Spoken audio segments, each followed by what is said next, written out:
Hello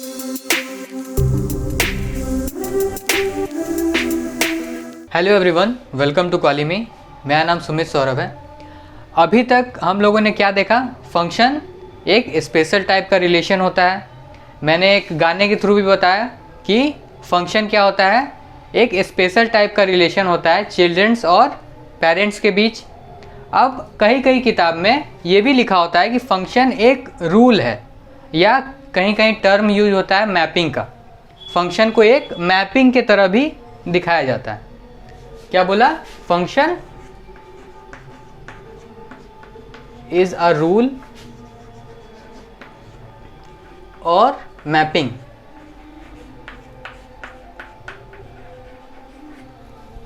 पहले हम लोग मैपिंग समझ लेते हैं, उसके बाद रूल की तरह समझ लेंगे। मैपिंग टर्म किस चीज़ से रिलेट करता है? मैप से। सबको पता होगा गूगल मैप्स के बारे में। गूगल मैप्स के बारे में सब जानते हैं। किसी का भी एग्ज़ाम होता है तो कोई सेंटर होगा, जिन बच्चों को नहीं पता होता है वो गूगल पे सर्च करते हैं। तो वहाँ पे क्या कंडीशन आया? हम सब एक जगह का सर्च किए गूगल मैप पे और उसका आउटपुट क्या मिला हमको? हम लोगों को लोकेशन दिखा दिया। हम सब सर्च किए एक लोकेशन के बारे में, उसका आउटपुट हम सबको एक मिला। अलग अलग टाइप से सर्च हो सकता है। जैसे एग्जांपल ले लेते हैं ताजमहल का ही।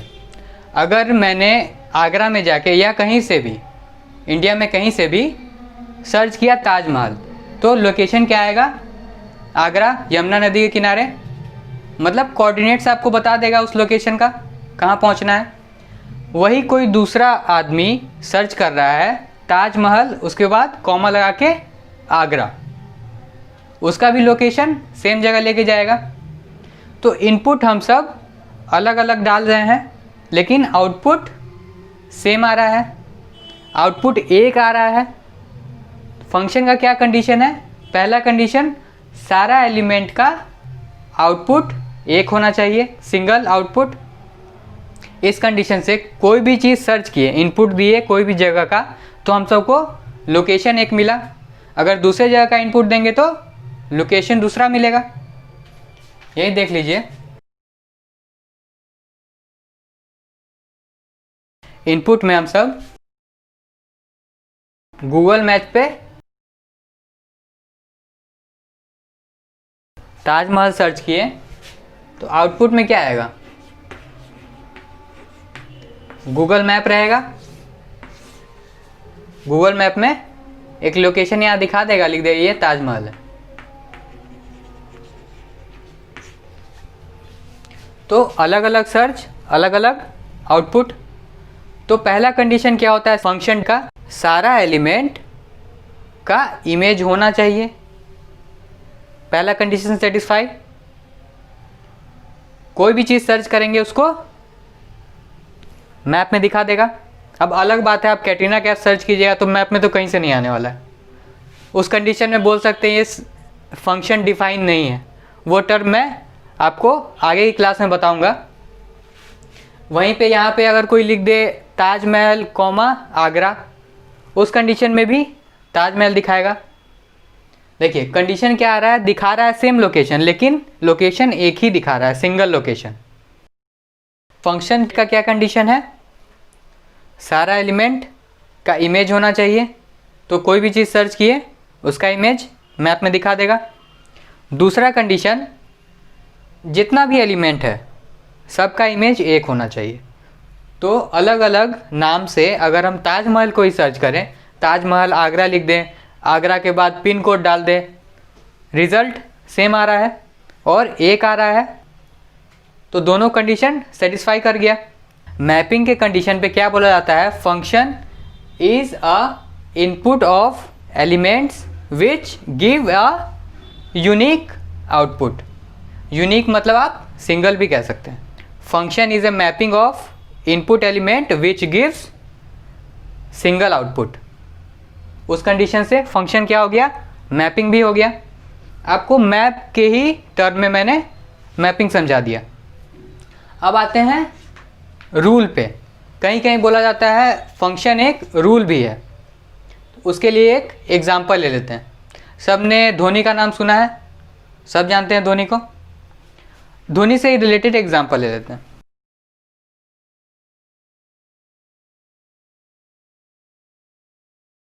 इनका नाम सबने सुना है। मान लेते हैं ध्वनि 1 मिनट में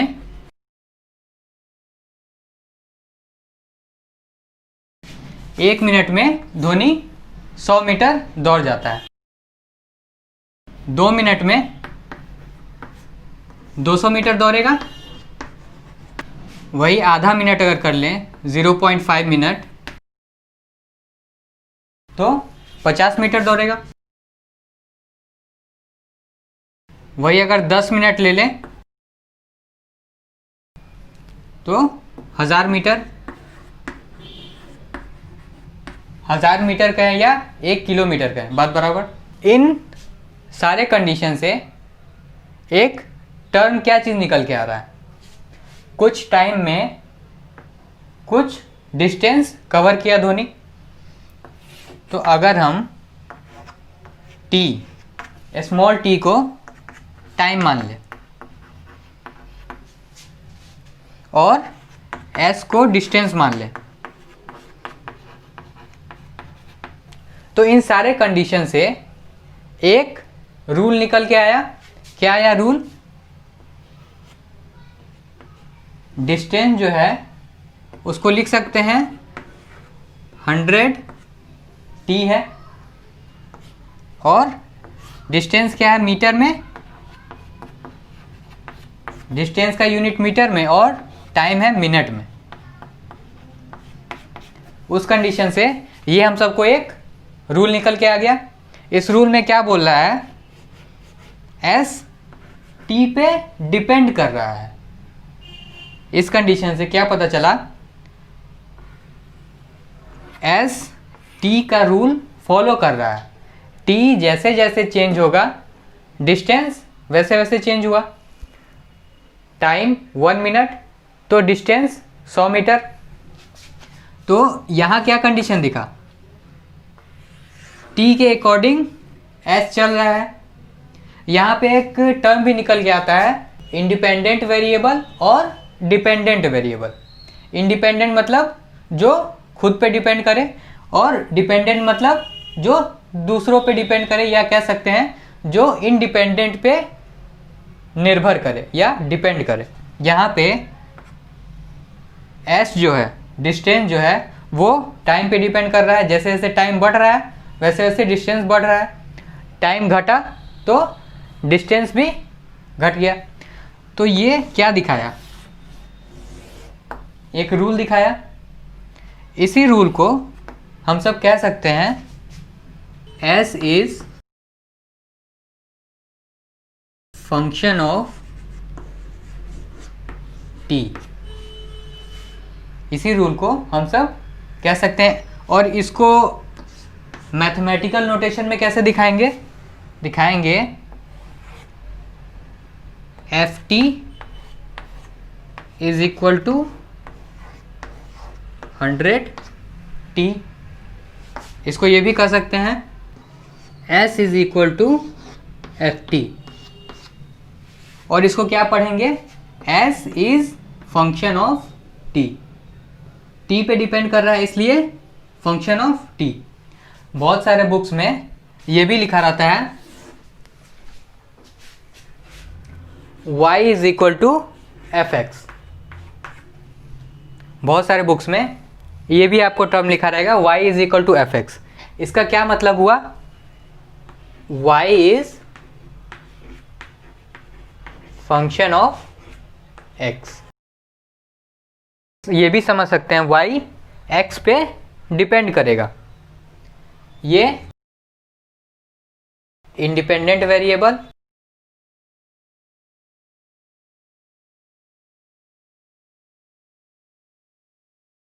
और y जो है डिपेंडेंट वेरिएबल।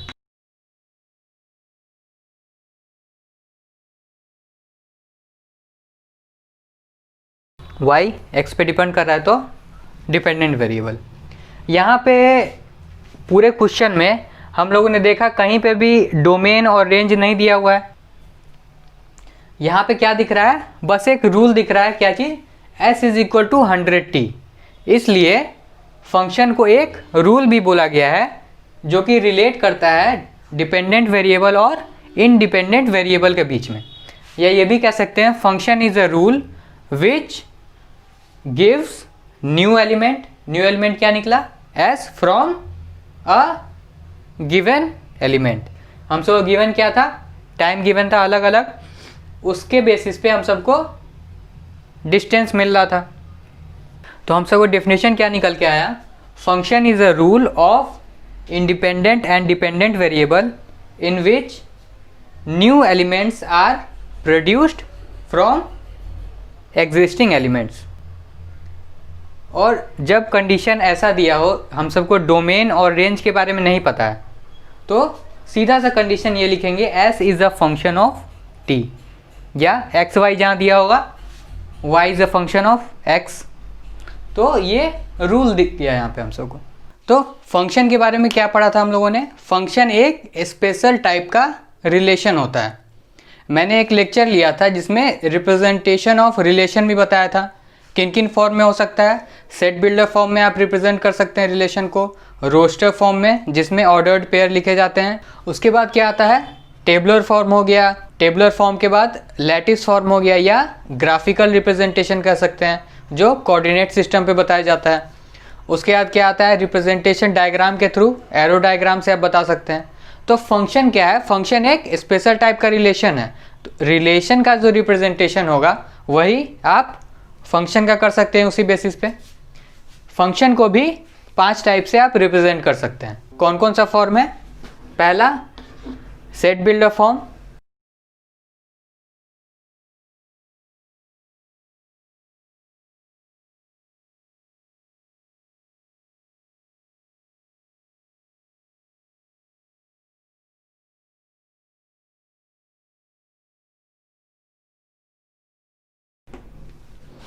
दूसरा हो गया रोस्टर फॉर्म। उसके बाद क्या क्या फॉर्म्स आते हैं, लैटिस फॉर्म हो गया या ग्राफिकल रिप्रेजेंटेशन, टेबुलर फॉर्म हो गया, और एक डायग्राम से जो बताते हैं जो एरो डायग्राम। तो ये 5 टाइप के रिप्रेजेंटेशन हो गए। मैं एग्जांपल से अगर बताऊं,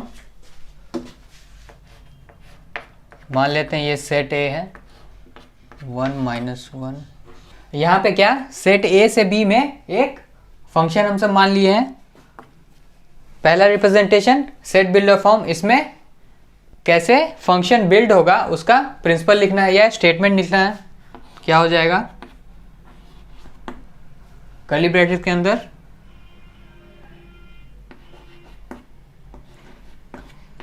ऑर्डर्ड पेयर बना इज सच दैट, पहले तो कंडीशन सेट ए का एलिमेंट है और स्मॉल बी सेट पी का है, और दूसरा condition A square is equal to B. ये कंडीशन हो गया। एक तरह से ये रूल है। मैंने जो बताया था, फंक्शन को एक रूल भी बोला जाता है या मैपिंग भी कर सकते हैं। तो ये एक रूल है A square is equal to B, जो इस रूल को फॉलो करेगा उसका पेयर आ जाएगा फंक्शन के अंदर। ये हो गया आपको सेट बिल्डर फॉर्म, पहला रिप्रेजेंटेशन। दूसरा क्या है, रोस्टर फॉर्म। इसमें जितने भी ऑर्डर्ड पेयर बनेंगे, -1 1 का स्क्वायर 1 1 1 का ऑर्डर्ड पेयर, -1 का स्क्वायर भी 1। तीसरा क्या है, 2 2 का स्क्वायर 4। इस कंडीशन से फंक्शन का 3 ऑर्डर्ड पेयर आ गया। वही यहाँ पे कंडीशन पूछ देगा डोमेन क्या है, तो डोमेन सेट ए, फंक्शन के डिफिनीशन में लिखा हुआ है डोमेन क्या होगा, पहला सेट, और रेंज क्या आ गया 1 और 2। रिपीट नहीं होगा नंबर। सेकेंड जो एलिमेंट आएगा ऑर्डर्ड पेयर का वो रेंज में रख देंगे, तो फंक्शन का रेंज क्या हुआ 1 और 4। ये हो गया हमारा रोस्टर। अब आता है लैटिस फॉर्म या ग्राफिकल रिप्रेजेंटेशन। ग्राफिकल रिप्रेजेंटेशन में ग्राफ पे बताएंगे, कोऑर्डिनेट सिस्टम कहते हैं जिसे।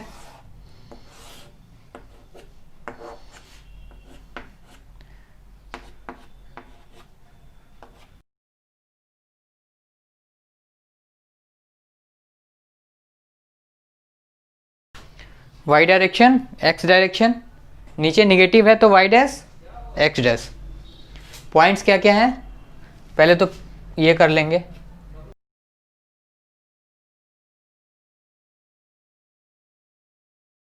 ये कोऑर्डिनेट सिस्टम बना लिया हम लोगों ने, पॉइंट्स लिख लिया।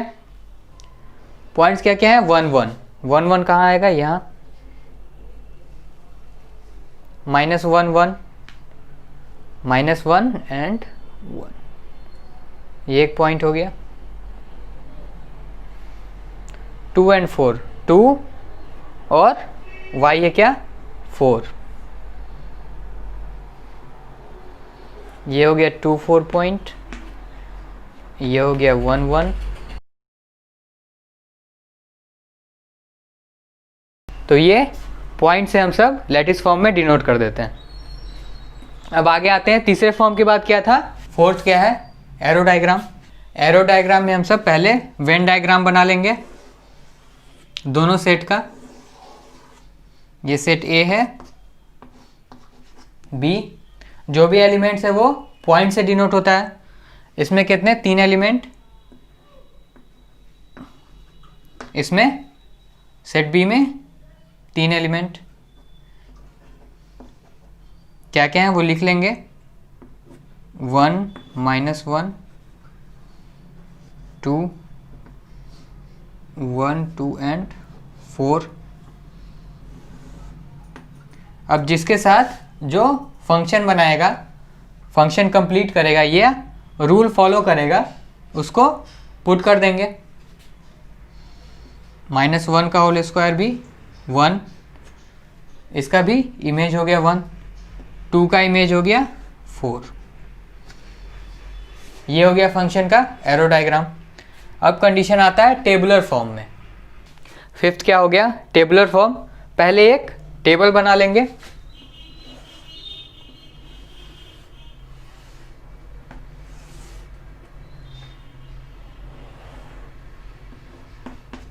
ये हो गया फर्स्ट कॉलम और ये इधर से फर्स्ट रो।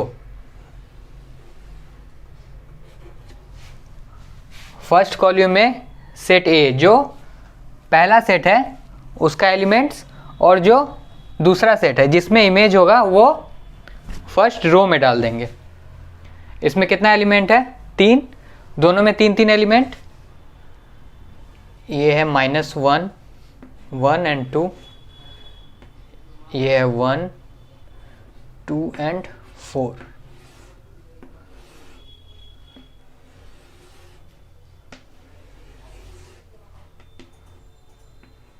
अब इसका टेबल बना लिए। अब जो जो एलिमेंट फंक्शन को सेटिस्फाई कर रहा है या रूल को कंप्लीट कर रहा है, उस पेयर को 1 डिनोट कर देंगे। जैसे -1 1 का ऑर्डर्ड पेयर है, इसमें यहाँ 1 आ गया। वही क्या, दूसरा 1 1 का भी है तो यहाँ भी 1 आ जाएगा। 2 के साथ किसका ऑर्डर्ड पेयर, 4 का, तो यहाँ हो गया 1, बाकी सब जगह 0। और ये हो गया फंक्शन। रिलेशन के कंडीशन में यहाँ पे कैपिटल R लिख लेते हैं, फंक्शन के कंडीशन में f। यहाँ क्या लिखते थे, एलिमेंट ऑफ सेट B, या सेकेंड सेट बोले जिसमें इमेज का कलेक्शन होता है। ये हो गया, यहाँ लिख देता हूँ मैं।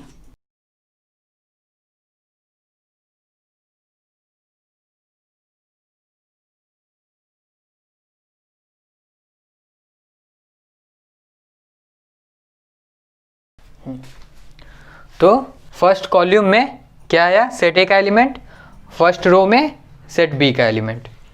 ये हो गया आपको टेबुलर रिप्रेजेंटेशन। अब कंडीशन आता है रिप्रेजेंटेशन के बाद, अब अलग अलग टाइप का फंक्शन क्या होता है उसके बारे में पढ़ेंगे।